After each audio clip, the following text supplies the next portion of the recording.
团呢？警卫团怎么没来呀？别喊了，警卫团被鬼子打散了。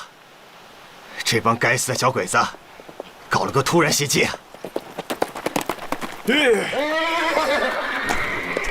报告，前面的汾河渡口已经被日军堵死了，我们无路可退了，长官。别慌，慌什么？一直往那个方向，翻过几条山梁，到山里面就安全了。长官，那边可是八路军的地盘啊！现在还管什么8路9路的？走，赶紧撤！干嘛？撤！快撤！快撤！地图不能丢，电台也不能丢。快！喂，你们还背着那点医院干什么？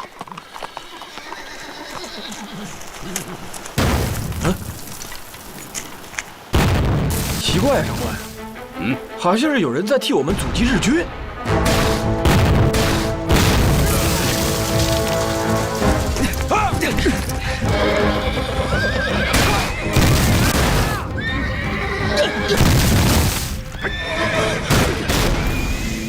是我们自己人吗？听枪声，没有重武器，应该是8路。哦，这支部队素质不错。刚才咱们路过那道山梁，居然没有发现他们设伏的阵地。依您看，那阵地还能布多少兵啊？这么点大的阵地，最多能布置1个连。1个连？那可撑不了多久啊！长官，咱们还是赶紧撤吧，您的安全要紧啊！走，走。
长官，前面就是进山的路了，到了这里我们就安全了。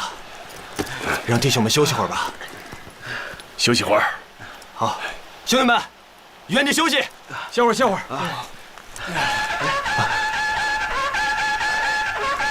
真是支好部队啊！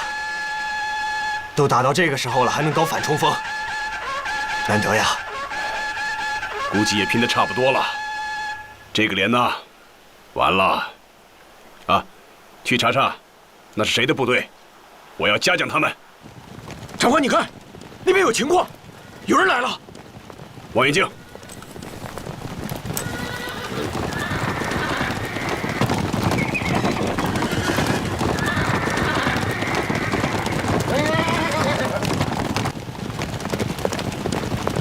八路军。走，看看去。走。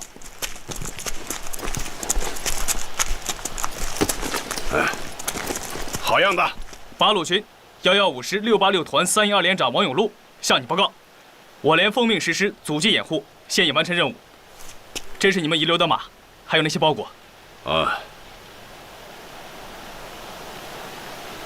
好啊。部队的伤亡情况怎么样？我连伤亡16人。哎，刚才那阵冲锋号是怎么回事？连长看见你们已经进入了安全地带了，就让我吹冲锋号。冲锋号一响，大家一起喊杀。鬼子以为我们要冲锋了，赶紧退下去开炮。他们不会想到，等他们的炮弹落到阵地上的时候，我们早就已经撤出了山头。这是游击战术，我们人少，装备差，对付鬼子也只好用这种办法。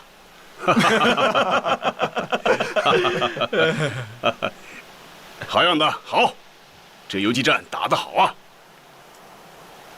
兄弟啊，你可立了大功了，知道吗？站在你面前的这位，可是咱们2战区魏副司令长官魏立煌将军。我知道，哦，你知道啊？我参军后打的第1仗，当时的战斗口号就是“消灭第10师，活捉魏立煌”。哎，那一仗，我的2个哥哥都牺牲了，可惜没能抓住你。当年你想抓我，现在又为什么愿意救我呢？当年我们打你，是因为你进犯红色苏区；今天救你，是因为我们执行党的抗日统一战线。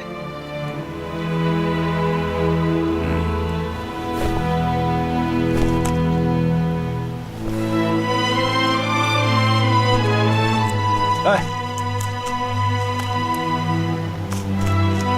兄弟，我们想去西安，走哪条路比较好？南边和东边的汾河沿线都已经被日军封锁了。要想安全的话，往西北，过黄河走陕北，或许你们还能到延安去看一看呢。延安。日军于12月中旬侵占南京后，以华中派遣军敌州立兵第13师团，与华北方面第2军所属矶谷联界第10师团，沿津浦线南北夹击，企图打通南北战场。12月23日，矶谷师团攻陷归仁镇。12月27日，矶谷师团攻陷济南。至1938年元月1日。矶谷师团攻陷泰安，韩复榘放弃泰安、兖州、济宁，造成津浦线北段正面门户洞开。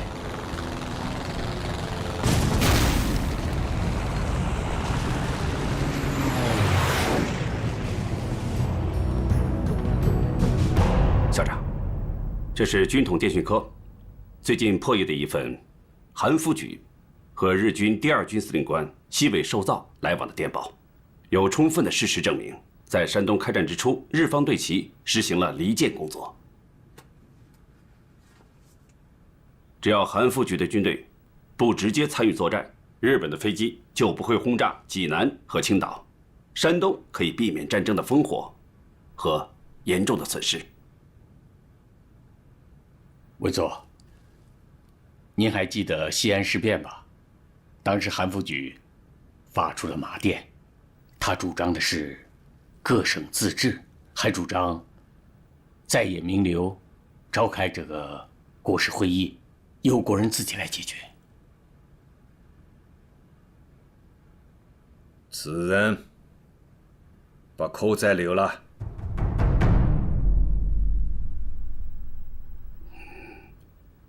校长，目前时机还尚不成熟啊，况且他手里还掌握着军队。再说，这情报只有我们几个人知道，其他的人都不知道他违抗军令的事。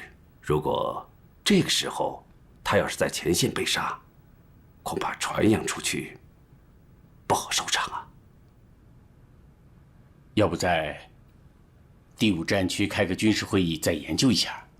魏所，您看呢？也好。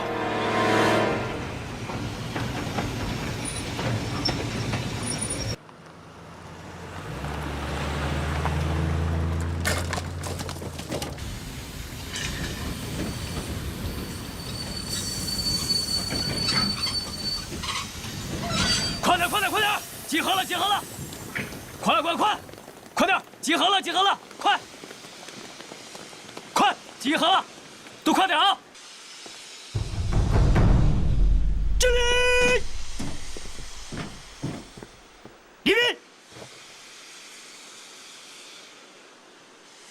向右看齐！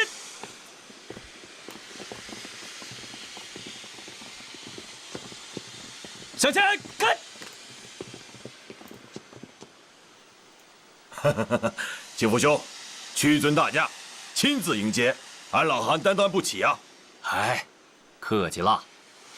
韩主席大驾光临我们河南，我们怎敢不尽力接待呀？我说刘主席，你这话里有话呀，好像我山东省主席不该丢了山东，跑到你河南的地界上来了。哎，向方兄，我是觉得，你好像是担心我们保护不了你的安全，连开个会也要带着这么多的部队呀。你什么意思呀？报告，警卫队集合完毕。此次来开会的所有将领，可是都没有带卫队啊！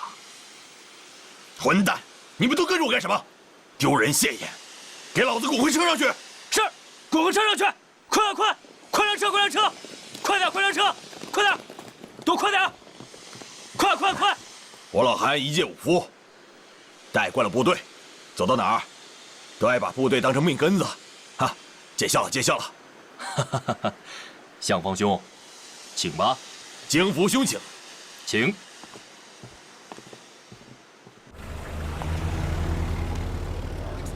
李长官。哎呀，这次不知道都是哪些人来开会啊？是，我也不知道谁而且会议开的这么紧急，是不知道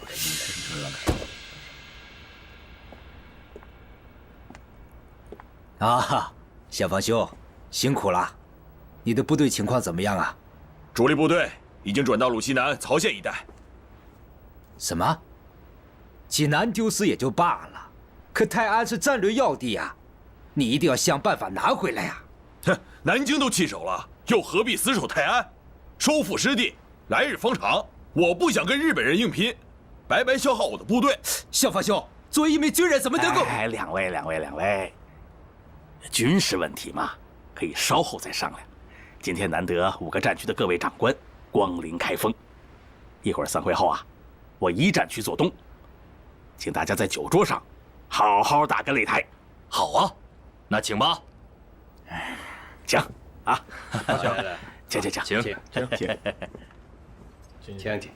请。长官。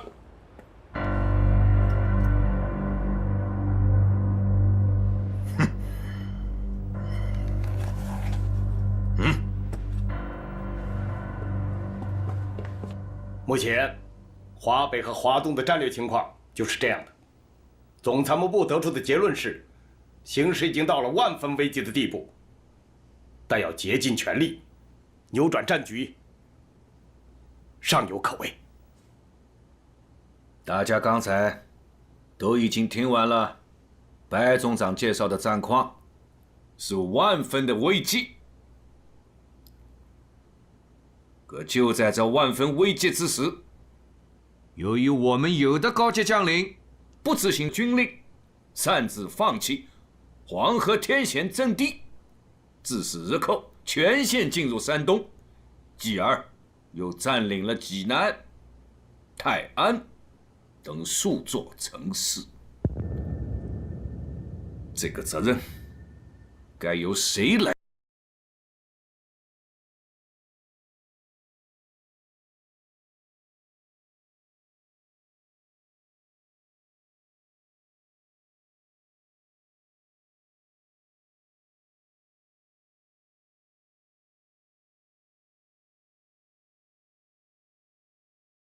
责任，那南京丢了，该谁负责任？南京丢失了，你就可以拱手相让整个山东吗？委员长，你听我说，向王兄，我的意思不是你冷静一下想的那个意思。冷静一下，别拦着我呀！你冷静一下干什么呀？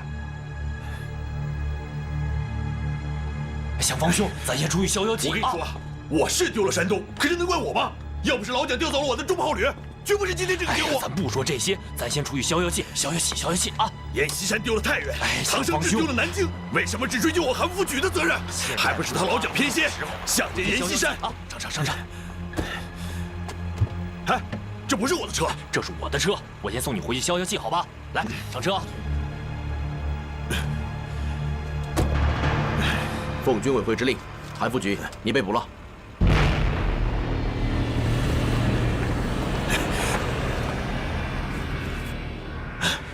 刘志，你就是个混蛋！何部长，办好了。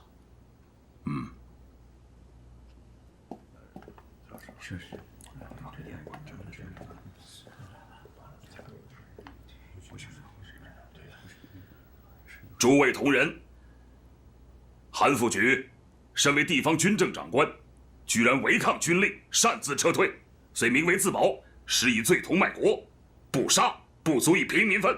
为此，高级军法会审议决定，革除韩复榘2级上将及一切职务，判处死刑，立即执行。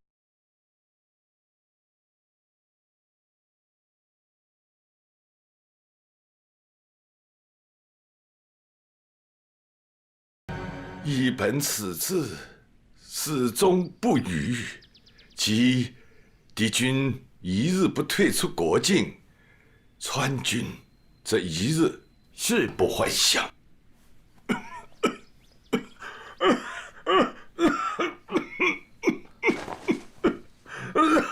刘主席，主席，主席，你没有事吧？要不要躺一下？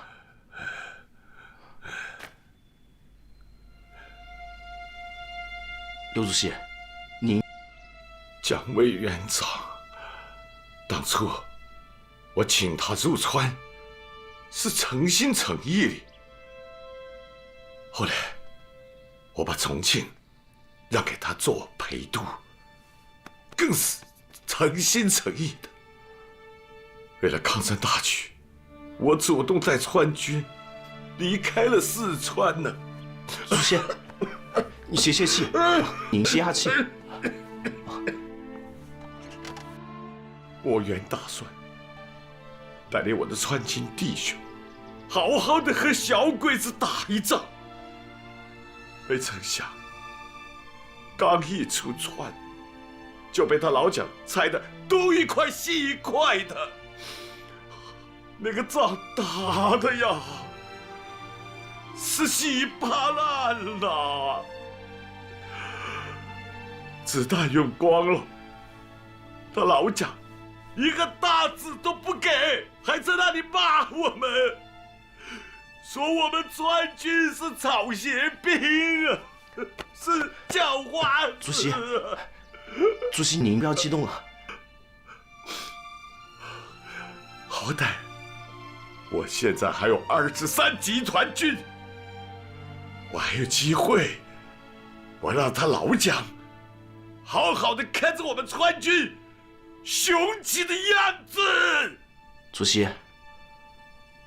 我来就是想跟您说这个事。今天报上说，政府已经免去了您23集团军总司令的职务，而且部队已经转投第3战区，归顾祝同指挥了。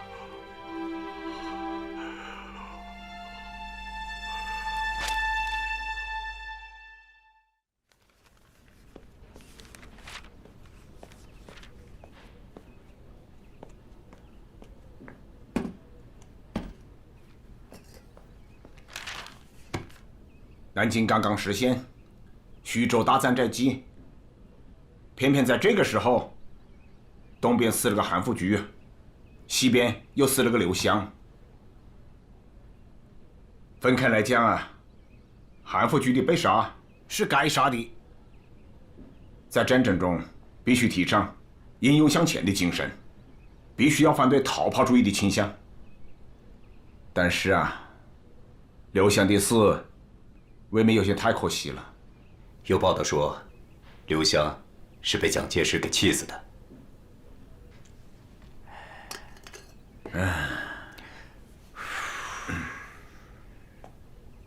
这个蒋介石1927年他就是这样。当时还在国共合作，北洋军阀是革命军的共同敌人，但他偏偏要搞分裂，逼得我们起来反抗。北伐大业也就半途而废了。现在抵抗日本侵略是全民族应该面对的主要矛盾，可他蒋介石却又不忘排除异己。我们要有所警惕。那我们对刘湘的死，是不是应该表个态啊？刘湘率部出川抗战，他的爱国行为是应该得到肯定和赞扬的。以我的名义发个唁电，两句评价：国家是一栋梁，川军是一主帅。另外，再转告四川的军政要员，希望他们顾全大局，坚持抗日。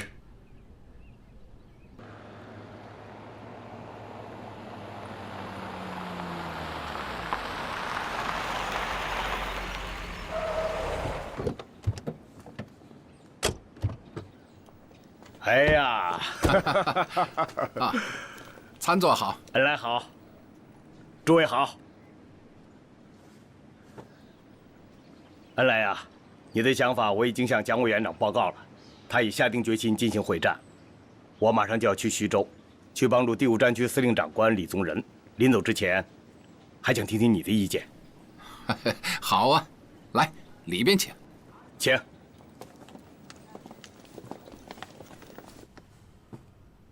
我来介绍一下敌人的态势。根据我们掌握的情报，日军集结了第13师团和第10师团主力，南北对进，妄图占领徐州。我们的想法是，在徐州以北寻找战机。所谓的徐州以北，指的就是台儿庄，这里是水路、陆路的要地，战略位置十分重要，在这里开辟战场，可以守点打援。好。参座可以说服李长官，新四军第4支队可以在淮河流域展开游击战，配合李品县集团。好，我们就在台儿庄开辟战场。恩来啊，我们还需要你帮个忙。帮个忙？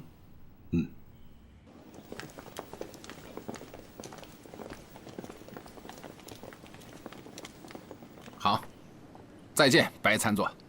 再见了。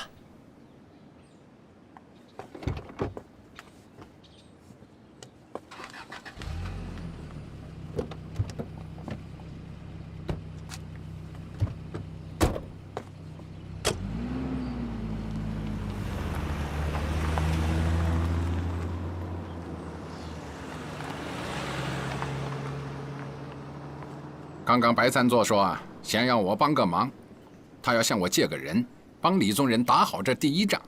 那没问题。我们在平型关和太原会战中打出了名，现在国民党军队中很多人推崇我们。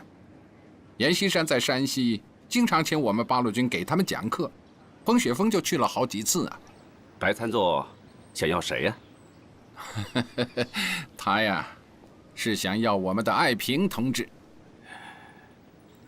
我？对，上次你到白崇禧的刨冰堂训练班给他们讲课，很多人反映啊，我们这位少将高参很有水平，所以自然传到了白崇禧那里。这可是白参座亲口点的名。去吧，这是个机会，认真对待，好好准备。好。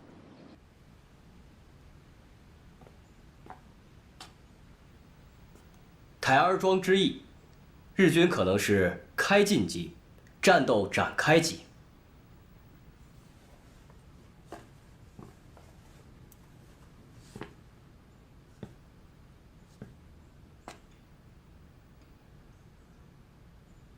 你今年多大了？31岁，比长官小20岁。你对这个战役是怎么看的？面对这样的敌人，您敢拉开架势，真刀真枪的打一仗，就已经赢了一半。怎么讲？因为现在有的人想要投降，有的人想妥协，而您真刀真枪的打了一仗，您已经赢了。您赢得了全国人民的心。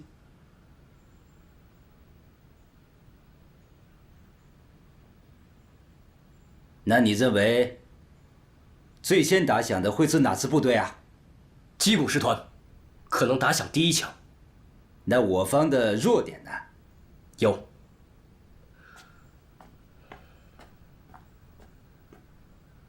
我能直说吗？说。因为您的部下是桂系。你怀疑桂系不会打仗？桂系军队能打仗，两广的士兵能吃苦，天下闻名。这样的军队，你还怀疑什么？因为这是您的军队，也是您的家底儿。但是我们中国共产党人更相信您李将军是一名爱国的将领。留下来吧。先前周副主席交代过，我的任务就是传达一下我们的作战思路。现在我的任务完成了。你想清楚了，不想留在我的司令部当个高参？不必了，您的身边一定不缺人才和将才。我相信，只要您下定决心，一定能打好这仗。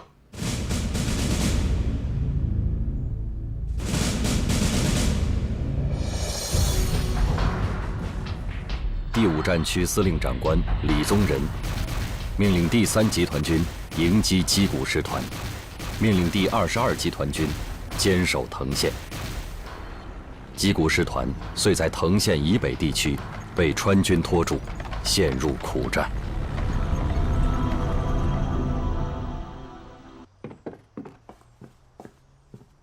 師団長殿、磯貝蓮介師団は数県から南進し、新プロを徐州方面に向け進軍しております。我が第2軍司令部は師団長殿のご意見を伺いたいのであります。それはいかん。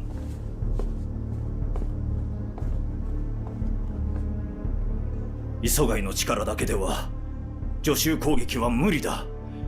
西尾歳三司令官に連絡するのだ。第6師団は偉大航路を南下して左翼より第10師団と策応する。歩兵第11、21連隊と野砲第5連隊の両大隊による坂本分遣隊を組織することを命ずる。直ちに意見を南下し、巨辺臨近を攻略し、第10師団と合流せよ。はっ。師団長殿、我らと磯貝師団との合流場所はどこにしますか？太子所だ。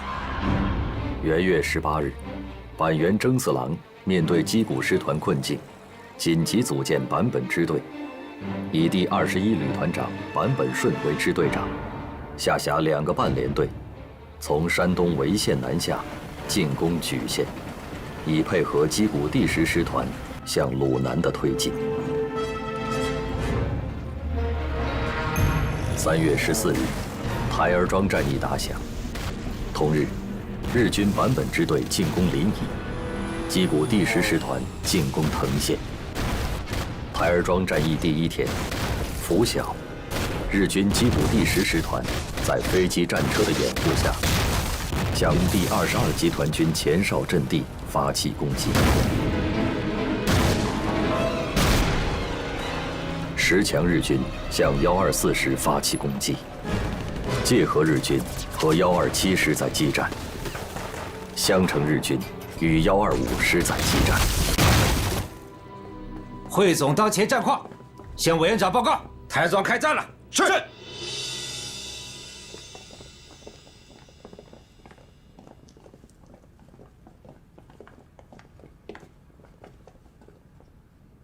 告诉我王明章的具体位置。藤县一带都是川军。川军。两相店方向，日军从3面向我军发起攻击。1天了，阵地还是我们的。禀告王明章，藤县为金浦路北端要点，关系全局，应竭力死守。是。命令85军立即驰援。是。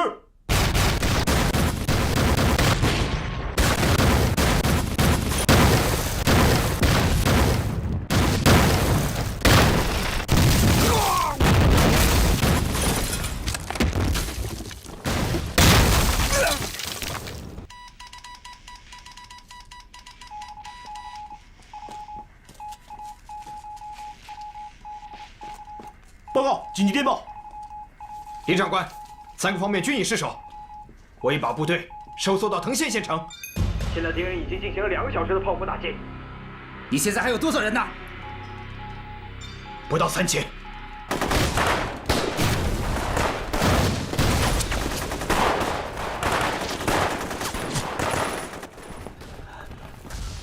报告，南城被日军占了，现在他们正向东城和西城进攻。喂，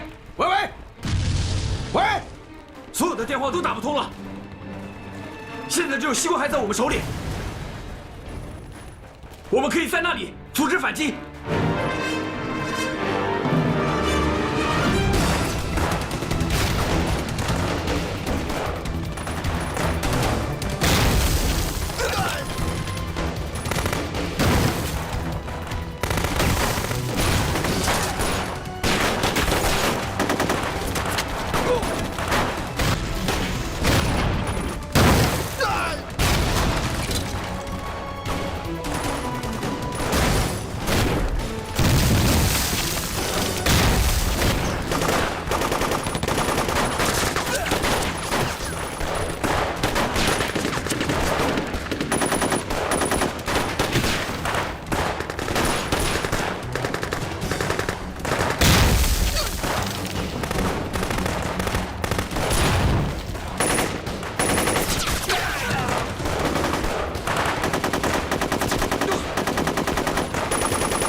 师长，耶！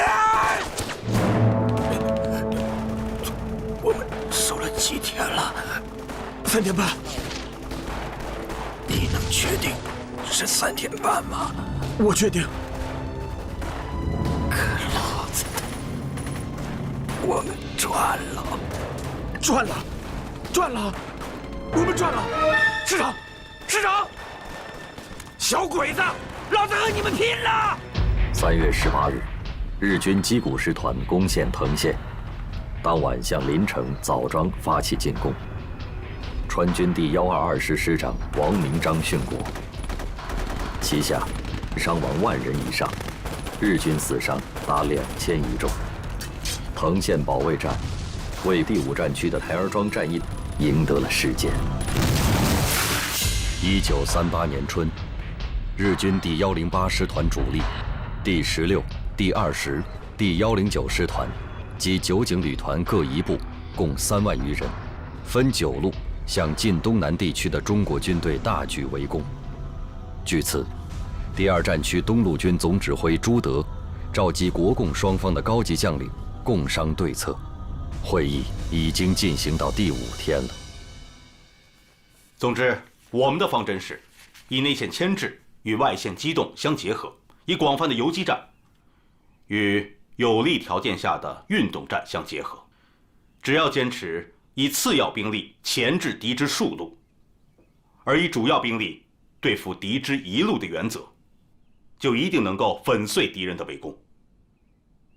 说得轻巧，日军进攻台儿庄的兵力也不过3万人，国军动用10几万大军与之抗衡，尚且伤亡惨重。而这次围攻晋东南的日军是3万多人，我们的部队数量还不到台儿庄战役时的1半，这仗怎么打？台儿庄周边的地形平坦，十分有利于日军机械化部队的大规模展开。而晋东南这里山高沟深，敌人行动不便，火力优势也难以发挥，正是实施游击作战的有利地形啊。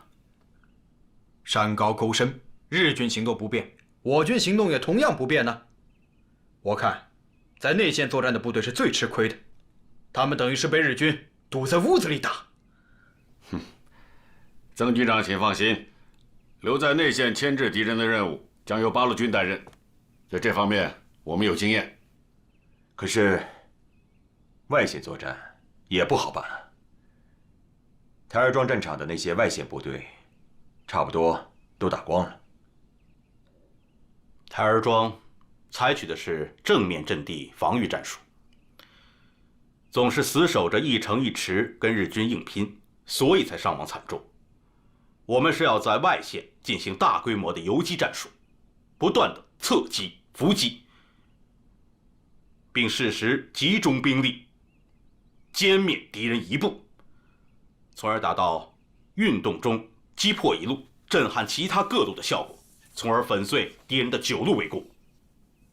游击，游击，又是游击！日军9路围攻，敌我犬牙交错。这游击战有这么容易吗？是啊。上个月我派了1个师的兵力出去打游击，结果呢？游击战打成了遭遇战，伏击战打成了突围战。3000多人的队伍，1、2天的时间就报销了。那可不一定。八路军前2天才在神头岭打了场伏击战，听说消灭日军1500余人。听说，只是听说而已。报告。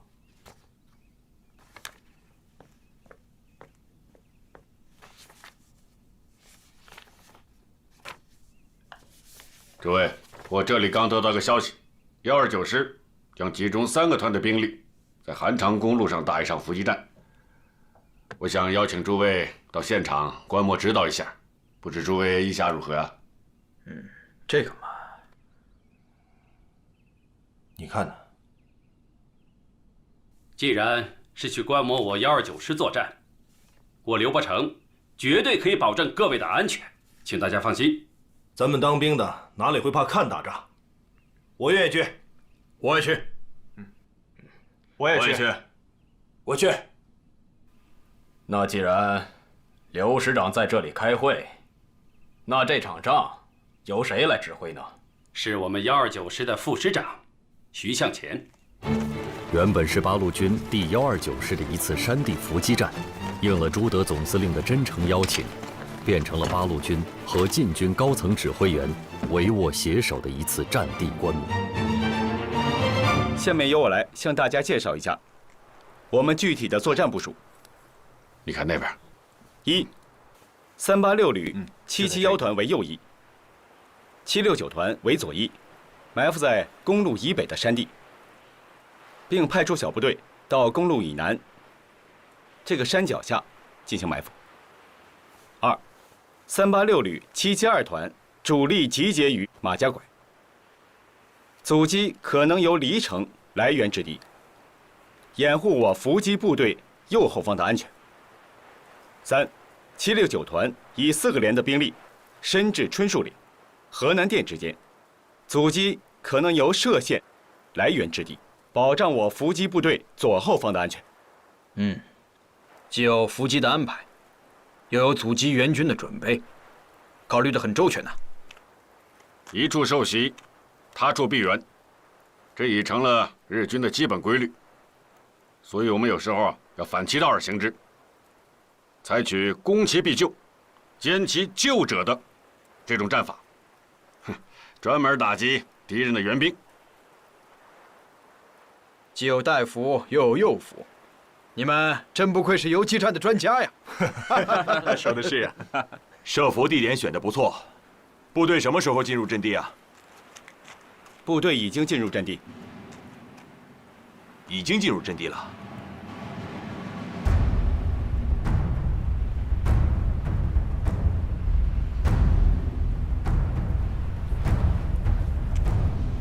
我怎么看不见？游击作战非常强调隐蔽性，我们要求部队在设置伏击阵地时，一定要巧妙地利用好各种伪装。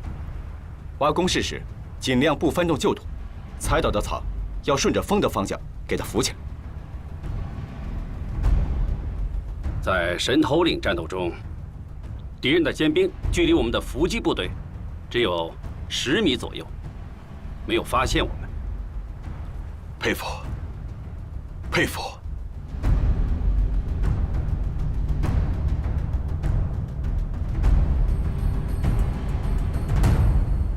连长，这鬼子咋还不来啊？急啥？又不是第一次打仗了，还这么慌慌张张的。不是，我不慌张，我就想见见汽车，我还没见过那玩意儿呢。哎，汽车没啥，就是带轱辘的铁皮房子，啊，比马车大，也比马车跑得快。那该咋打呀？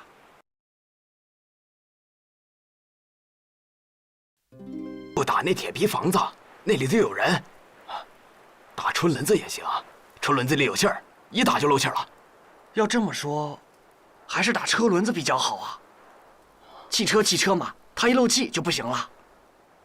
对，还是你那官好用啊，聪明啊。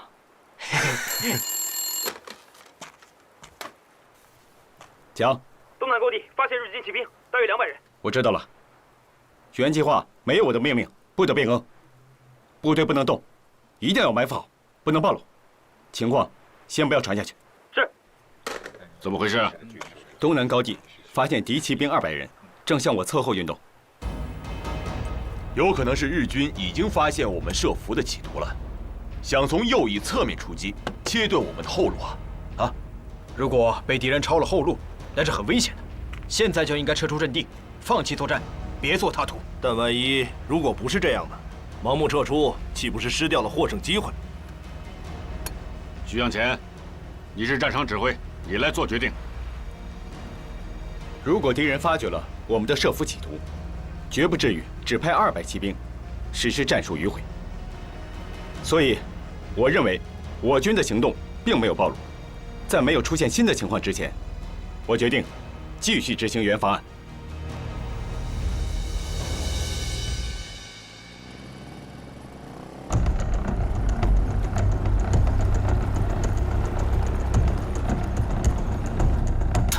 同志们，准备战斗！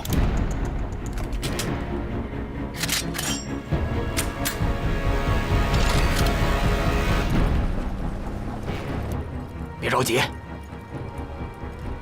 把前面的汽车放过去，给769团打，咱们打后面的。你小子这回可看见汽车了，我可跟你说，一会儿给我瞄准了再打。这里。哎，让他们看看。补给阵上最艰难打上，赵不知道这块儿，再看看吧。是，经过激变了。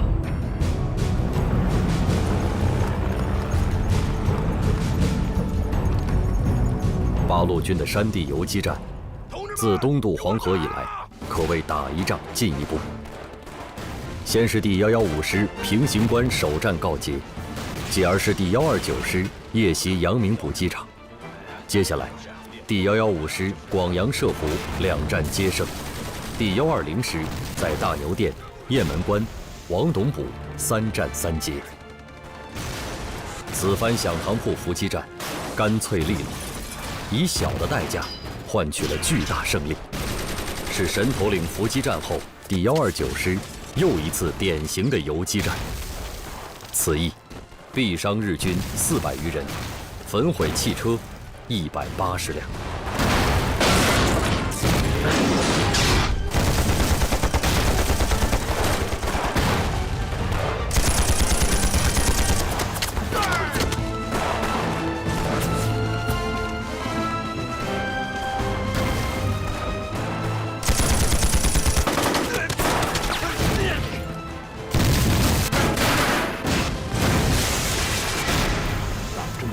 好，好啊！这个伏击战打得真好啊！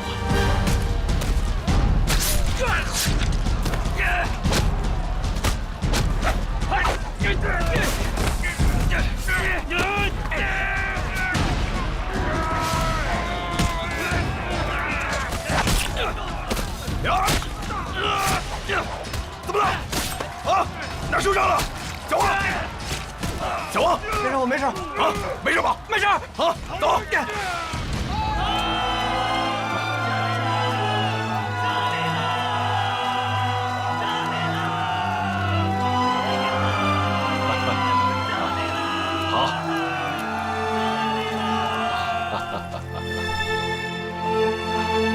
报告，战斗已基本结束，我部共击毙敌4木上佐以下400余人，缴获迫击炮4门，机枪18挺，汽车181辆，枪支弹药和其他物资正在统计中。从战斗打响到现在才2个小时，很好。迅速打扫战场，随即向马家峪、佛坛沟一带山地转移。是。同志们，迅速打扫战场。是。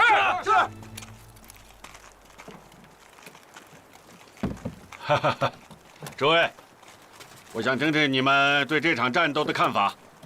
打得漂亮，设伏地点选得好，作战方案设计得好，确实好。战术指挥沉着坚定，战术动作勇猛坚决，不愧是游击战的典范。诸位，别光说好话，也给我们这一仗提意见吧。要讲缺点嘛，我看一是步炮协同不够，光是打枪拼子刀了，炮兵用的少了；二是你看看，放着这么多汽车不用，只顾肩扛手提的，行动效率不高啊。周怀兵军长说的对啊，不过也容我们慢慢改正嘛。这一仗没使用炮兵，是因为八路军目前正缺少炮弹。至于汽车嘛，不瞒你们说，我们很多战士在这之前都没见过这个，更别说开了啊！同志们，动作的快一点啊！能拿走的都拿走。连长，这车咋办呢？都烧了。团长说了，绝不能便宜了小鬼子。哎，我还是喜欢马车，不稀罕这破玩意儿。要不怎么管你们叫土八路呢？啊！首长好，首长好。啊，好啊，打得真是不错，这小子气势是啊。八路军在山西战略展开的同时，以黎玉为书记的中共山东省委领导下的10大抗日武装起义正在山东半岛次第展开。最先打出抗日救国旗号的是卢沟桥事变1周后的冀鲁边起义，其后是鲁西北起义、天福山起义、黑铁山起义、鲁东起义、徂来山起义、泰安起义、滨海起义、鲁南起义、微山湖西起义，这是10支起义队伍，在1938年1至5月间，与日伪军作战100余次，解放了15座县城。截至6月底，起义武装达到4万余人，发展成为一个战略游击兵团，开辟了山东抗日根据地。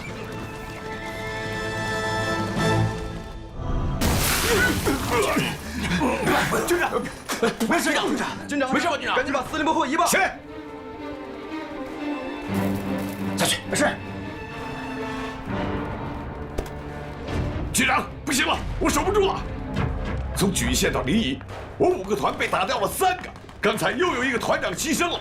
我派229团往上冲，又牺牲了2个营长。你说我现在弹药也没有，援兵也没有，这仗我实在打不下去了。咱们40军得留点种子啊！我不撤。命令：军部的警卫员、勤杂人员，包括伙夫和挑夫，全都集合起来，到前线去。是。报告，张自中部，他们在敌人的背后打响了，夺回了白塔，日军开始撤退。张自忠部全线出击，夺回白塔阵地，日军招架不住，纷纷溃退。庞炳勋军团得以趁势反击，张庞两军从3个方向一起向日军发起了猛烈的夹击。经过数天血战，日军被全部击垮。皖源第5师团主力与矶谷师团会合的计划也终成泡影。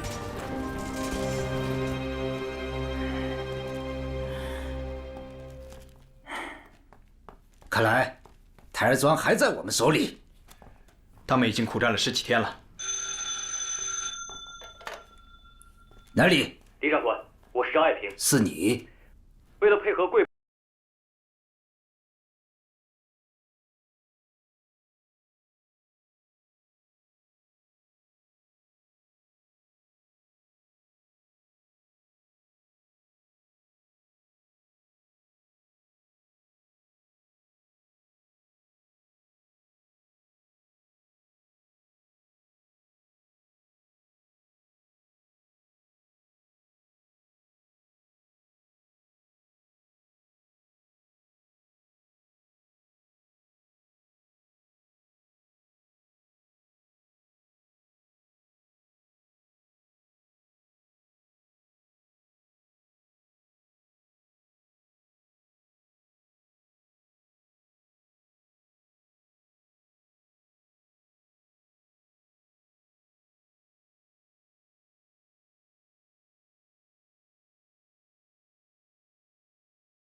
日军能够投入到台儿庄战场的兵力不过5、6万。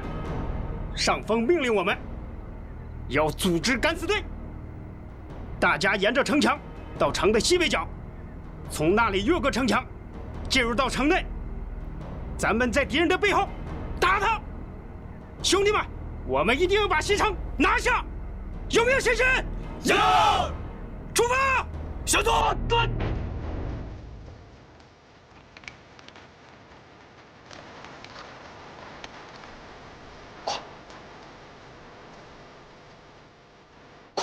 快跟上！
前の連隊が苦戦に苦戦の上、ようやく基本量の弾薬を届けてくれました。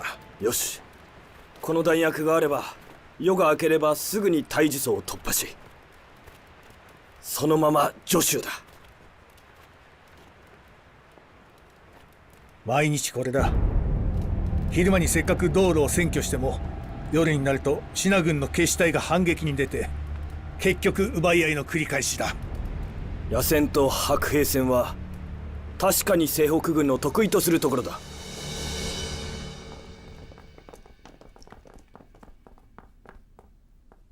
现在宣布总攻命令：一、第20军团含75军，消灭红山镇以北之敌；二、第2集团军含30军，消灭台儿庄之敌；三、第3集团军为阻击兵团，迅速南下，合围临城、枣庄之敌。总攻时间4月3号。板垣さん、なんでここに？あんたに今一番必要なのは素早く包囲を突破して撤退することだ。板垣中将も私に撤退せよと。夜明けにさえなれば。中国軍も夜明けを待っている。夜明けになれば総攻撃をかけてくる。磯貝中将、あんたの周囲にはすでに中国軍40師団が集まっている。夜明け前にわしの部隊は東北方面の包囲を破る。そちらも合わせて行動し、速やかに対峙層から撤退してほしい。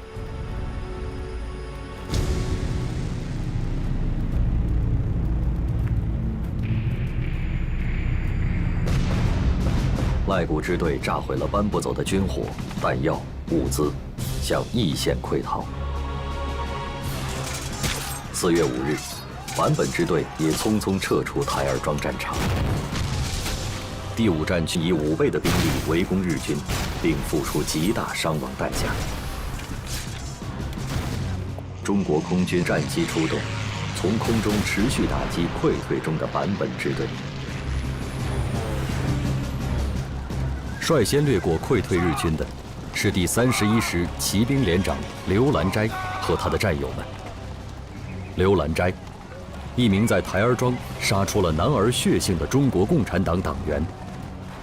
击鼓残部拼命突围，日军丢盔弃甲，尸横遍野。皇軍の対峙層における敗退は陸軍の伝統を損なうものであり、第2軍団長に責任がある。西尾歳三に代わって東栗宮を第二軍団司令官とし、第10師団長磯貝蓮介は予備役に編入する。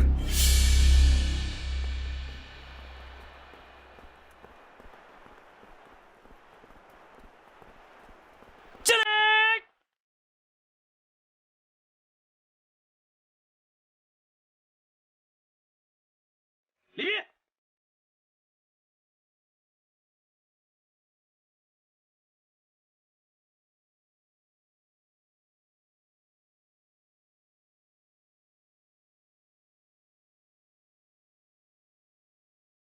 向委员长报告，台儿庄战役结束了。是。李长官，我们在台儿庄留个纪念吧。嗯。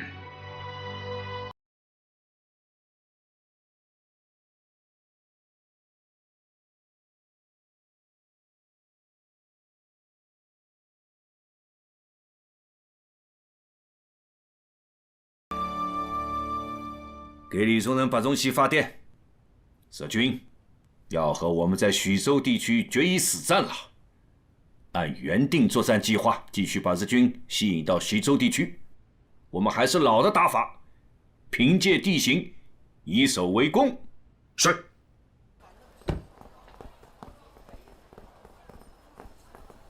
周副主席回来了，哎，叫大家都过来。周副主席吃饭了吗？啊，帮我叫碗热干面来吧。你去叫碗热干面来。哎，快去啊！别只叫一碗，没吃的大家都过来吃。我们都吃过了。好，同志们，台儿庄的战况，我军形势稳固，军事委员会政治部采纳了我们中共的意见，决定从明天开始举行第2期抗日宣传演讲。将分日举行文字宣传、歌咏、美术、电影和游行活动。对，刚才陈诚的副官算了一篇稿子，巩固胜利基础与争取光明的前途，你看看。好，发吧。这么大个活动，不搞个社论？当然要搞。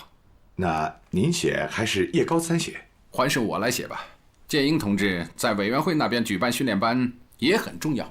周副主席，周副主席，军委会来电话了，台儿庄空前大捷。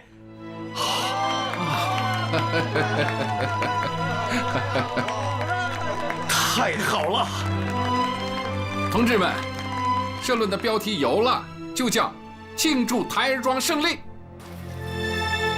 临沂反击战自3月14日打响，至4月3日李宗仁下达总攻击令，赖谷支队、坂本支队、矶谷师团先后溃逃，历时20余天，日本陆军遭受了建军以来第1次重挫。据同年6月，日本华北方面军参谋部第3课对台儿庄战役的统计，日军死伤人数总计11984名。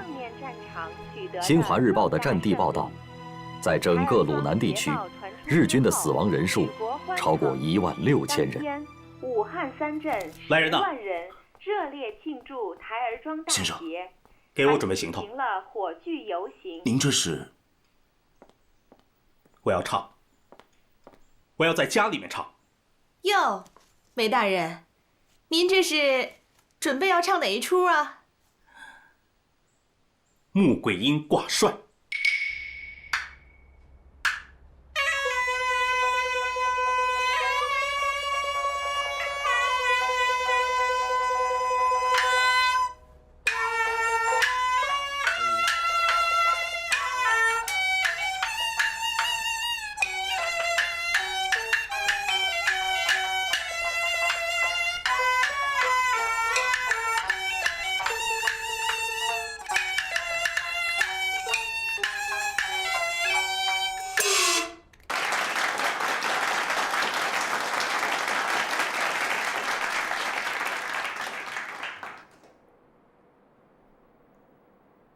胜利的春天，作者低仪。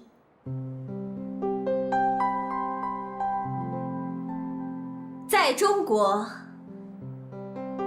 到来了春天，一群群胜利的燕子向我们飞来，从鲁西南，从晋中前线，台儿庄怒吼的大炮，阵地上弥漫着烽火硝烟，在硝烟里有胜利的花儿鲜艳。郭厅长写的吧？我们的战士万万千千踏上胜利的路边，打进敌人的心坎，万千只手携取着花儿，插向了中国大地。这就是我们胜利的春天。这个女演员叫什么名字？大家都叫她新华之花呀。新华之花。好，胜利的春天。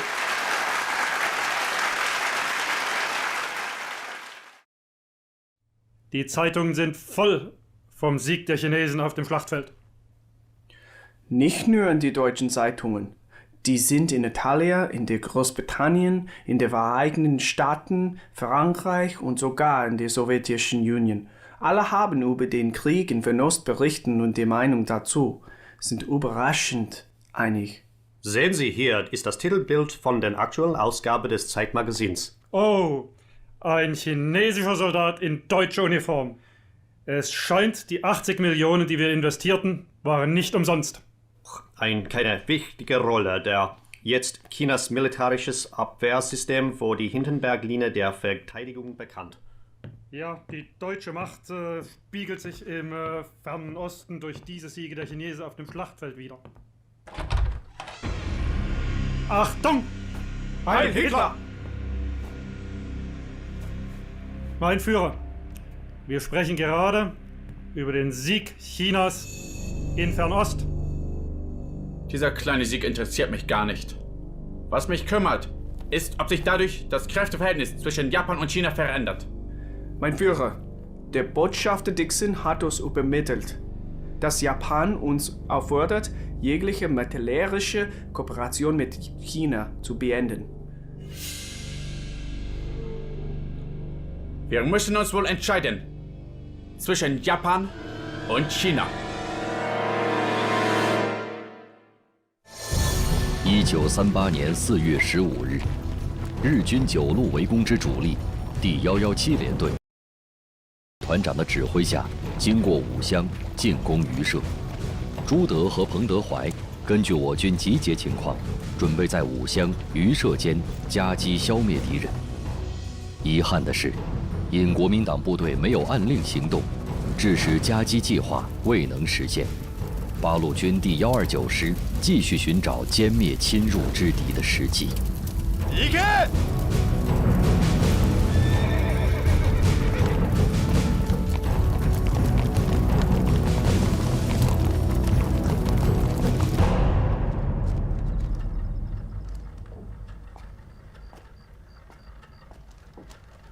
师长，侵入榆社的日军第108师团117联队已经返回了武乡。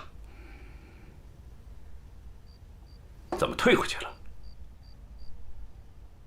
难道这个山米地旅团长又要想一出脱刀计？山米地旅团他们的主力从屯留出来以后，一直被我们追到打。他们到了榆社以后，已经是精疲力尽了。我们还号召群众搞空射清野，1厘米、1碗水也不给鬼子留下。我看鬼子这把刀是拖不下去了。鬼子扑来扑去，始终找不到我们在哪儿，而我们的眼睛一直就盯着他们。我是刘伯承，师长，我是陈庚。日军刚刚放弃武乡，正沿涿昌河东窜，连夜向襄垣方向奔去。好，鬼子真的逃了。命令，772团为左路纵队，771团为右路纵队，769团为后续部队，沿涿漳河两岸向东平行追击。大平型关115师立了个头功，这次我们129师再打一仗，打他一个更大规模的平型关，一个运动的平型关。有344旅689团的消息吗？还没有，电话线是断的，我们只能派人联系。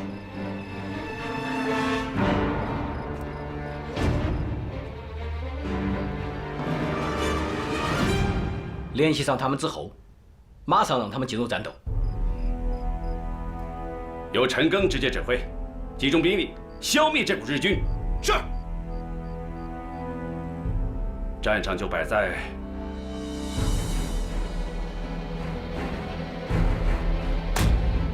长乐村。跟上！叶团长啊，报旅长，你这几天一直没有休息，这场仗啊，嗨，旅长放心吧，身体没问题，扛得住。好，师部已经决定了，再过几天就正式升任你为副旅长了。我看你就在后面休息，静候任命吧。哎，旅长，我想打这场仗，我们772团更想打好这场仗。旅长，我请您让我打完这场仗再报到吧。报告！日军的先头部队已经过了长乐村，但辎重部队还在10里外的。旅长，当部队全部到齐再出击，那恐怕日本人已经全部越过长乐村了，那我们就失去了居高临下直接打击的机会。现在正好有400、500的日军跟我们平行，齐头并进，我们是不是可以提前咬上去？可以。命令772团1营经田庄向邢庄突击，2营经崔庄向李庄突击，2个营沿小路隐蔽前进，占领涿漳河北岸的那片高地后，迅速分割日军，将其压缩到狭窄的河谷内。是。哎，注意安全。是，旅长。出发。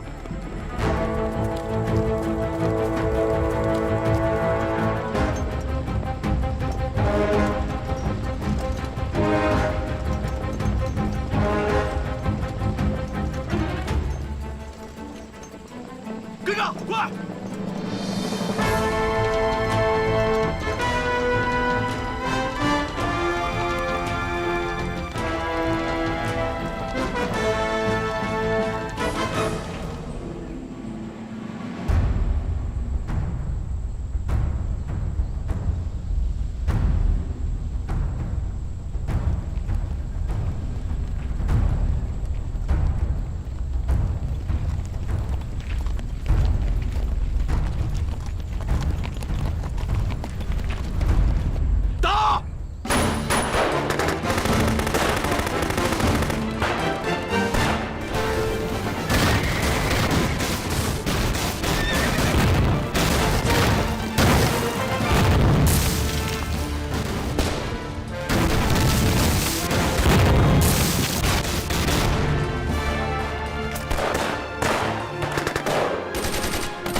！771团已经到达与我们平行的伏击阵地了。是吗？771团到位了。太好了，让3营是冲下去，让771团好左右夹击，好截断日军的队伍。是，给我打！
的协同部队大约1000人左右，已经调转方向，向你们772团阵地左翼戴加瑙攻来。戴加瑙？那不是689团的阵地吗？他们来了没有？还没有到达战场。好，我现在派3营10连去帮助他们。总监，回调的日军1个连，日军可是他们的10倍啊！行了，回去告诉旅长，我不会让一个日本人通过长乐村。是。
陈赓，师长、副师长，情况怎么样？10连战士坚守了4个多小时，最终寡不敌众，全部牺牲，阵地被日军占领。10连好样的，772团好样的。报告！报告！689团到了，夺回阵地，给10连的战士报仇。是。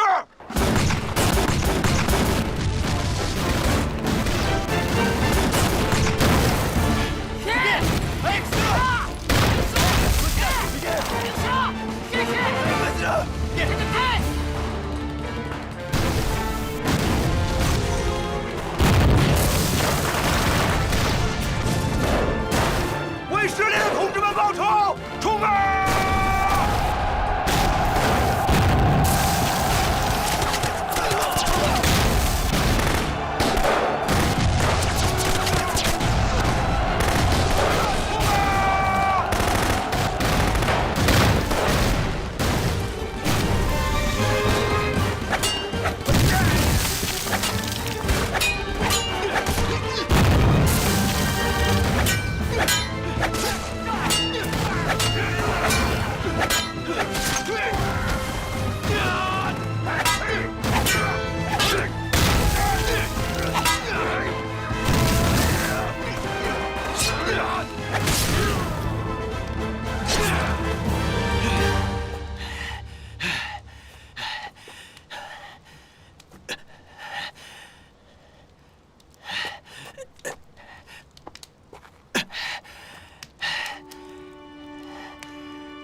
的！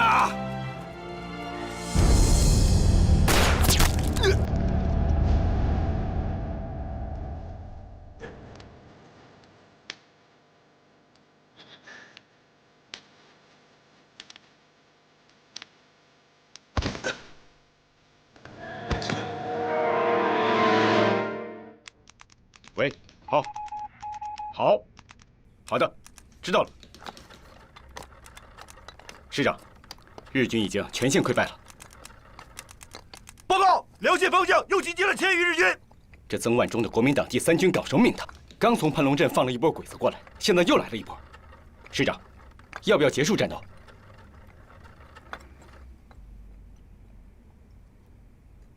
命令，769团和689团各抽一个连，分散开来，形成游击网，迷惑日军，掩护主力撤退。是。走，我们去接叶团长。是。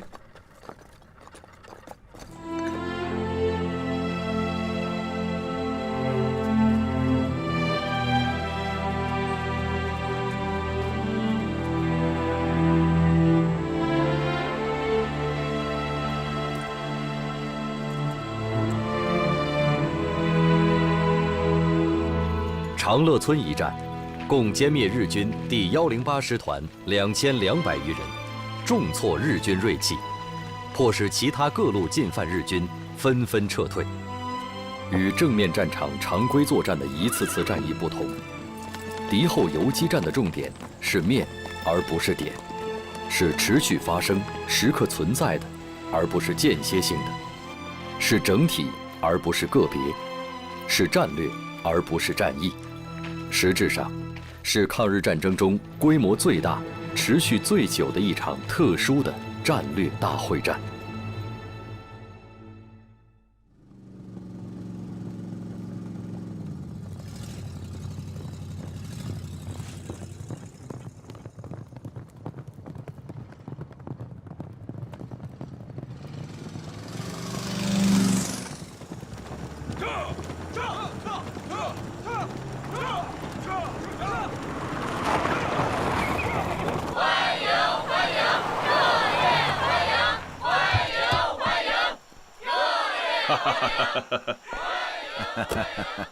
魏将军，你是第一个到访延安的战区长官啊！你抗日坚决，我们十分欢迎你啊！贵军在对日作战方面打得非常好，立煌很是敬佩。今天有机会来到延安，实感荣幸啊！魏将军，你可是坚持华北抗战的领导者呀！此次入境延安，望魏将军对边区工作多加指导啊！彼此请。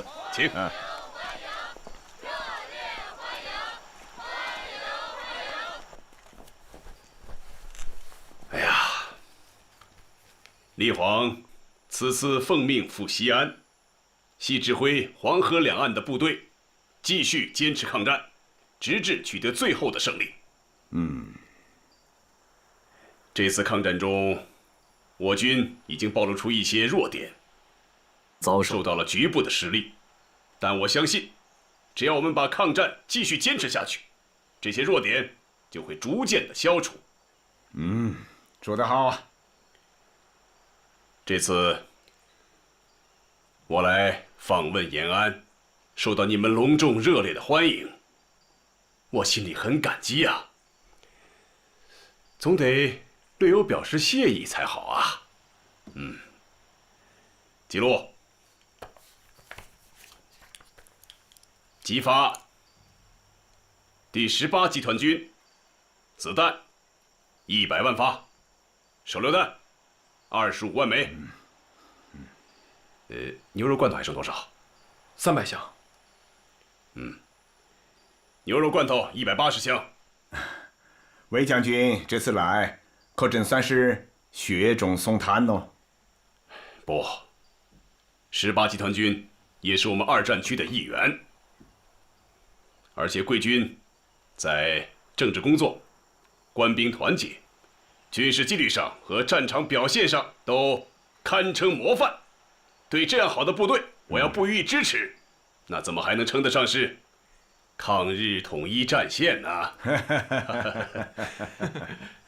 哎，魏将军啊，那我就代表18集团军表示感谢了。好。